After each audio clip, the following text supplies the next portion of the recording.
নমস্কার বন্ধুরা, জয়শ্রীর পাকঘরে সবাইকে স্বাগত।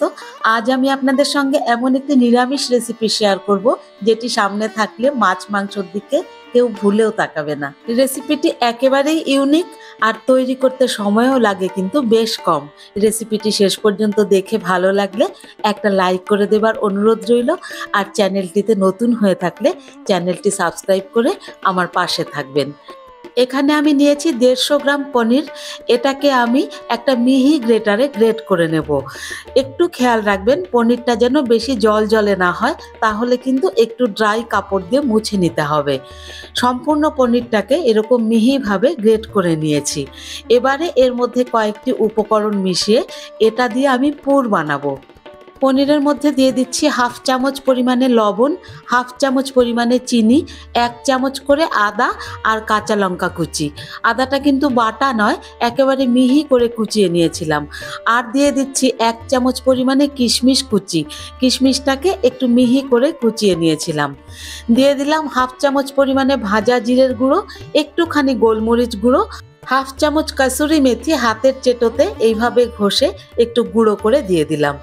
আর দিয়ে দিচ্ছি 3খানা এলাচ ফাটিয়ে নিয়ে এর যে দানাটা সেটা বার করে দিচ্ছি। এলাচের কিন্তু ওপরের চামড়াটা দিচ্ছি না, তাহলে মুখে লাগবে, ভালো লাগবে না।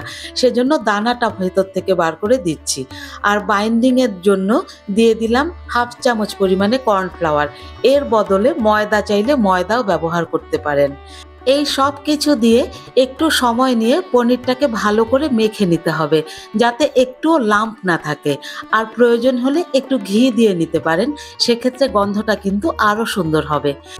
এবারে পনিরের থেকে ছোট্ট ছোট্ট করে লেচি কেটে এই লেচিগুলোকে একটু লম্বাটে শেপে গড়ে রেখে দিচ্ছি। 150 গ্রাম পনিরে আমার 9খানা এইরকম রোল তৈরি হয়েছিল। আর একটুখানি পনির আমি রেখে দিয়েছিলাম গ্রেভিতে দেওয়ার জন্য। পুরটা রেডি হয়ে গেছে। এবারে নিয়ে নিচ্ছি আমি যে কটা পুর তৈরি করলাম সেই পরিমাণে পাঁপড়। এখানে আমি 9খানা পাঁপড় নিয়েছি। বাজার চলতি যে কোনো পাঁপড় নিলে পরেই হবে। এবারে এই এক একটা পাঁপড়কে নিয়ে একটু ঠান্ডা জলের মধ্যে উল্টে দুপাশটাকে চুবিয়ে নিয়ে জলটা ঝরিয়ে নিয়ে একটা প্লেটের ওপরে নিয়ে দুপাশ থেকে এই রকম করে ফোল্ড করে দেব। আর ঠিক এই মাঝখানটাতে আমি বসিয়ে দেব পনিরের রোলটা।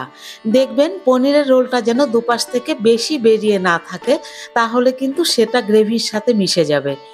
এরপরে একদিক থেকে ধরে নিয়ে এই রকম ফোল্ড করে আটকে দেব। এই পাঁপড়টা যেহেতু ভিজিয়ে নিয়েছিলাম, সেজন্য ফোল্ড করাটাও খুব সহজ হবে আর একদম আটকে যাবে। এখানে আমি দুটো টিপস দিয়ে দিচ্ছি। পাঁপড়টাকে কিন্তু বেশিক্ষণ জলে ভিজিয়ে রাখা যাবে না, তাহলে পরে একদম নেতিয়ে যাবে, এটাকে শেপ দেওয়া যাবে না। আর একটুখানি জলে ভিজিয়ে না নিলে এটাকে ফোল্ড করতে গেলে এটা ভেঙে যাবে। সেজন্য দুপিঠটা অল্প করে জলে চুবিয়ে তুলে নিয়ে খুব সহজেই এই শেপটা দিয়ে নেওয়া যাবে। আর পাশটা কিন্তু সহজেই আটকে যাবে, কিচ্ছু করতে হবে না, জলে ভেজানোতেই পাশগুলো আটকে যাবে। একই রকমভাবে সবগুলো রোল আমি তৈরি করে নিয়েছি।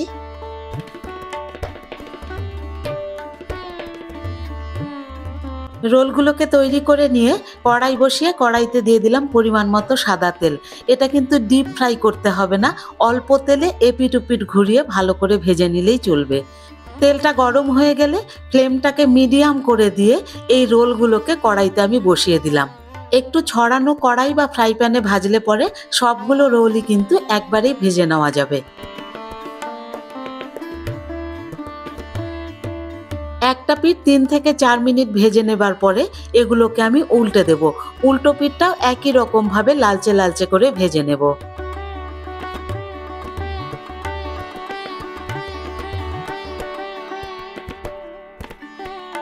রোলগুলোকে উল্টে দিয়ে আর একটা পিঠ ভাজতে দিয়ে আমি ওই দিকে একখানা মশলা তৈরি করে নেব। একটা ছোট গ্রাইন্ডিং জার নিয়ে এর মধ্যে দিয়ে দিলাম 3-4খানা কাঁচা লঙ্কা আর এক টুকরো আদা। 1 চামচ পরিমাণে দিয়ে দিচ্ছি কিশমিশ। এই কিশমিশ কিন্তু মশলার বাটার সময় দিলে পরে খেতে দারুণ টেস্টি হয়। দিয়ে দিলাম 1.5 চামচ মতো চিনেবাদাম আর 1 চামচ মতো ভাঙা কাজু। শুকনো উপকরণগুলোকে একবার একটু ভালো করে গুঁড়ো করে নিলাম, তাহলে মশলাটা বেশ মিহি হয়। এখন এর মধ্যে দিয়ে দিচ্ছি 1 কাপ পরিমাণে টক দই, দইয়ের বাটি ধোয়া সামান্য একটুখানি জল আর যে বাড়তি পনিরের পুরটুকু আমি রেখে দিয়েছিলাম সেটুকু। সব কিছু মিলিয়ে আর একবার ঘুরিয়ে নিয়ে একটা মিহি মশলা তৈরি করে নিয়েছি। দেখুন মশলাটা একদম মোলায়েম। অন্যদিকে পাঁপড়ের রোলগুলো একদম লালচে লালচে হয়ে ভাজা হয়ে গেছে। এই রোল কিন্তু গ্রেভিতে না দিলে এমনিও খেতে খুব সুন্দর লাগে। এবারে কড়াইতে যে তেল ছিল তার মধ্যে ফোড়নের জন্য দিয়ে দিচ্ছি লবঙ্গ, এলাচ আর দারচিনি। এলাচ দানাগুলোকে আমি একটু ফাটিয়ে দিয়েছিলাম। ফোড়নটা একটু নেড়ে চেড়ে নিয়ে এর মধ্যে তৈরি করে রাখা মশলাটা দিয়ে দিব। মশলাটা দেওয়ার আগে কিন্তু গ্যাসের ফ্লেমটাকে একদম কম করে দেব। আর মশলার বাটি ধুয়ে সামান্য একটু জল দিয়ে দিলাম। স্বাদ অনুযায়ী লবণ আর সামান্য একটুখানি কাশ্মীরি লঙ্কা গুঁড়ো। কাশ্মীরি লঙ্কা গুঁড়ো একটুখানি দিলে পরে গ্রেভির রঙটা খুব সুন্দর আসে। ভালো করে নেড়েচেড়ে মিশিয়ে নিয়ে ফ্লেমটাকে মিডিয়াম করে দিয়ে 5 থেকে 6 মিনিটের জন্য কষতে দেব। ওপরের টেক্সচারটা যখন এই রকম আসবে তখনই বুঝতে হবে যে মশলা থেকে তেল ছাড়তে শুরু করেছে, মানে মশলা সুন্দর কষতে শুরু করেছে। ভালো করে আরেকবার একটু নেড়েচেড়ে নিলাম যাতে নিচটা ধরে না যায়। তারপরে দিয়ে দিলাম 1 চামচ পরিমাণে চিনি, একটুখানি কাসুরি মেথি আর হাফ চামচ পরিমাণে গরম মশলা গুঁড়ো। এবারে এইগুলোকে আরেকবার মিশিয়ে নিয়ে 3 থেকে 4 মিনিট এই রকমই কষিয়ে নেব।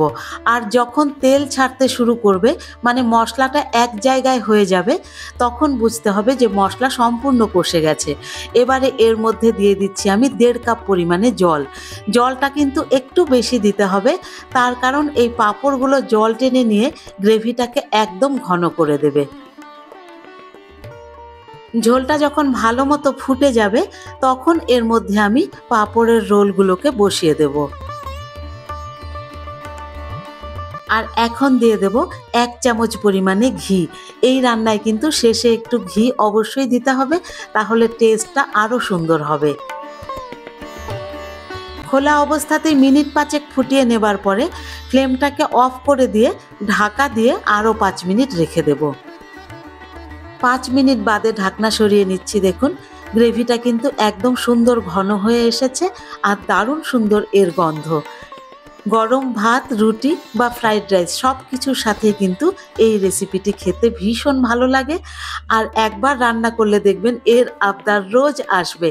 মাছ মাংস ছেড়ে সবাই এটাই খেতে চাইবে। রেসিপিটি ভালো লাগলে একটা লাইক করে দেবার অনুরোধ রইল। ফিরে আসবো অন্য একটি রেসিপি নিয়ে। ততক্ষণ টাটা।